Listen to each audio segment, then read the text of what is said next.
There's a house in Georgia where the dishes threw themselves off the shelves.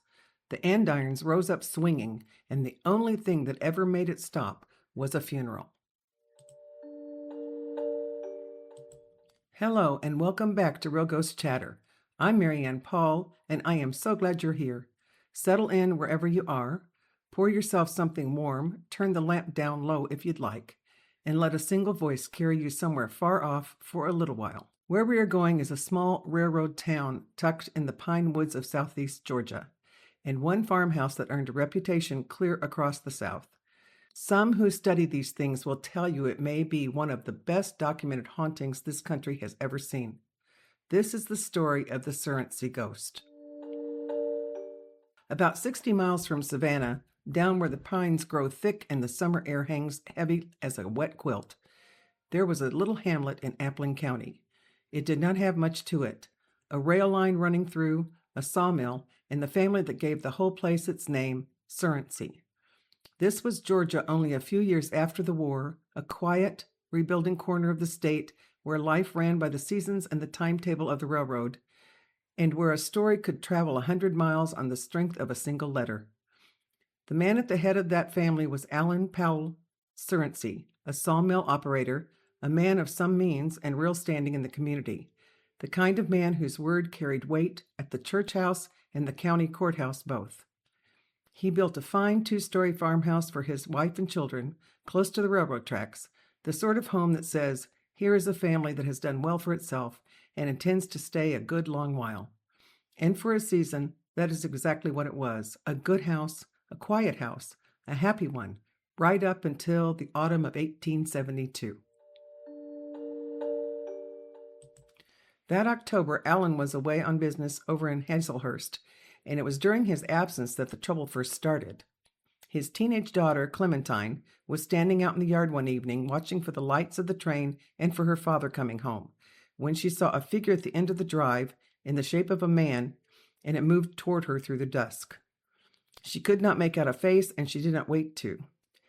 As she turned for the house, sticks began to fly at her out of the empty air, and the moment she crossed the threshold, the whole place seemed to come apart at once, with pots and pans taking to the air, cutlery skidding across the floor, and dishes leaping from the shelves to shatter.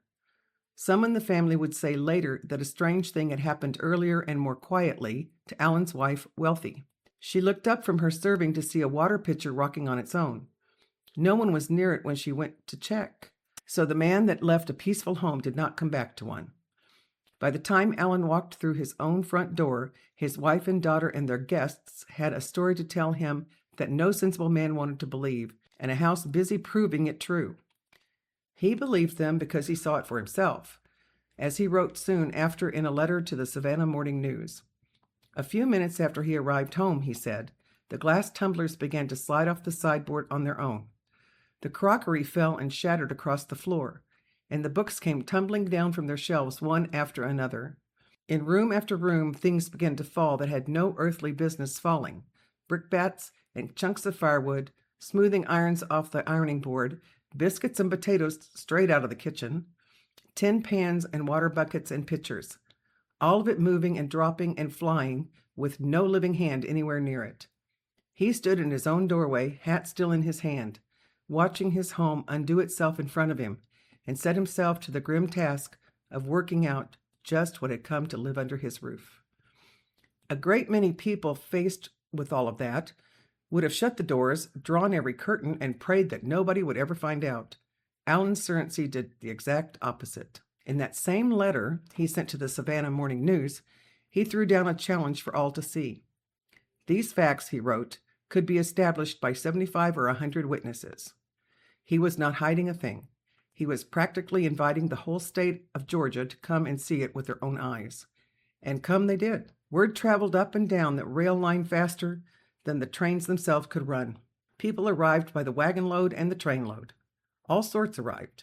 There were curious people and hard doubters, newspaper men and preachers, and all of them wanting a look at the house where the furniture simply would not behave. On some days, as many as 500 visitors crowded onto that property, and the Macon and Brunswick Railroad actually had to put on an extra train just to carry all the sightseers down to Surrency. Through the whole of it, Allen Surrency never charged a single soul a penny to come and watch. A man running a hoax sells the tickets at the door. Allen simply opened his and stepped aside. And not everyone who came to that house came ready to believe. A good many came precisely to prove the whole thing false. Newspapermen, skeptics, and hard-headed men of business rode in fully convinced they would find a hidden wire, a trap door in the floor, or a mischievous child behind a curtain with a fishing line. One journalist by the name of Lindestruth came out to investigate, along with two men remembered as Mr. Mason and Mr. James Campbell. They did the sensible, careful thing. They arrived before sunrise, before the household had stirred, so that no one could have set up a trick for them in the dark. They watched, they searched the rooms, they looked hard for the strings that had to be there somewhere, and they did not find them. Time and again, that is how it went at the Surrency place. Men came to laugh and left without a word to say for themselves. Some went home and would not speak of it at all. It is one thing to hear about a flying andiron over coffee at the general store. It is quite another to stand in a room in the gray morning light and watch a heavy iron object lift off the floor while your own eyes beg you to explain it, and find that you cannot. If the Surrency ghost had stopped at broken dishes, it might have just been a curiosity, something to tell at the supper table. But it didn't stop there. This entity turned even more menacing.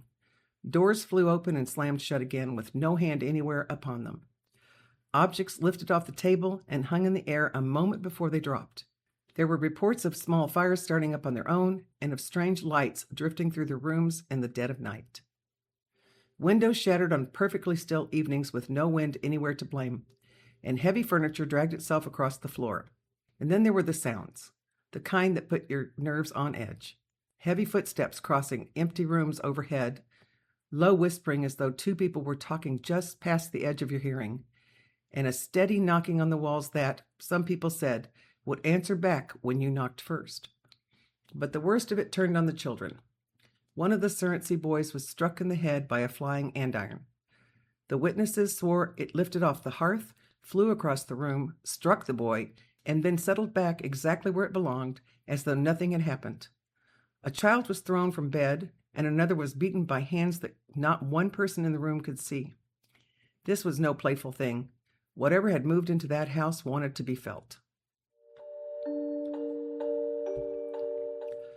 When the strain became more than anyone could carry, Mrs. Surrency and Clementine left to stay with a neighboring family, the Pattersons, who lived a couple of miles away. They hoped for a little rest and much sought-after quiet. They did not find it, for the disturbances began in the new house almost as soon as they arrived. And back at the farmhouse, with Clementine gone, the trouble fell silent, only to wake again the day she and her mother came home.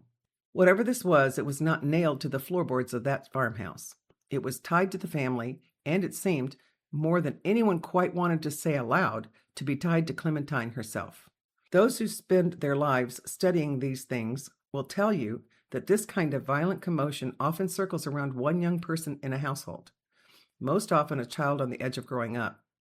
She was as much its favorite victim as its center. Clementine's bedclothes were torn away, her hair was pulled, and by some accounts she was lifted out of the bed entirely. Whether she was, with or without knowing it herself, some kind of an open door, no one can say, and the only people who could truly tell us have been resting in their graves for a long time. But the pattern is still there. It's the same pattern that people whispered about decades earlier in the Old Bell Witch story from Tennessee, where another family was tormented for years by something that seemed to fasten itself to a young daughter. It is the same activity that has turned up in 100 other troubled houses since. I'd like to pause here for a moment. If you feel pulled toward tales where the darkness is real but the light is even more real, then I think you would feel right at home in my Raven's Cove Iconoclast series.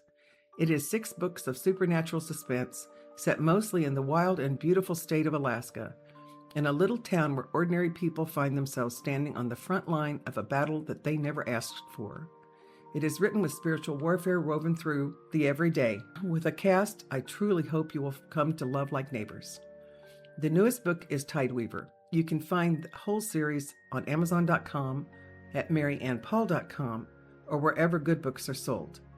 Come and spend a little time in Raven's Cove and maybe leave a little light on while you're reading. Now, let's get back to Georgia. The Surrency haunting did not burn itself out in a week or a single season, the way so many other stories do. It continued year after year, and that family lived their whole lives alongside it. There is a particular weariness in raising children in a house where you can never be certain when you're sitting down to supper whether the plate before you will stay put or come sailing off the table. It took a quiet courage simply to light the lamps each evening, knowing the kind of night that might lie ahead, and to keep doing it not for a week or a month, but for years on end, with the children watching your face to learn whether they ought to be afraid or not. This was a church-going family in a church-going time and place. They prayed as any family would, and still it came night after night, year upon year, and it would not be prayed away. This is a hard and heavy thing. We like our ghost stories to end with the preacher at the door and the darkness fleeing before him, but this one did not, and would not, for a very long time. So how did it finally end? Years later, a man named Herschel Tillman, who had known Allen Surrency in life, sat down with a reporter and spoke about that house, and he did not hedge. He said the place had been possessed by something evil, and then he said something that gives me goosebumps, that, whatever it was, it haunted old man Surrency until the very day he died in 1877, and when they buried him, it stopped.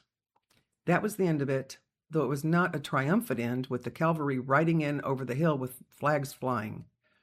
The haunting of the Surrency house was finally fully over on the morning they lowered Allen Surrency into the Georgia ground. The house stood empty after that until one morning in 1925. It caught fire for reasons no one could ever explain, and it burned all the way down to nothing. And they do say, even now, that a strange light still drifts through that stretch of Georgia after dark. They call it the Surrency spook light, and whether it has anything to do with the old haunting, no one can say for certain. For the people who lived thereabouts, the memory of it never quite faded. They spoke of the Surrency place in low voices for a generation and more, a name that carried its own weather.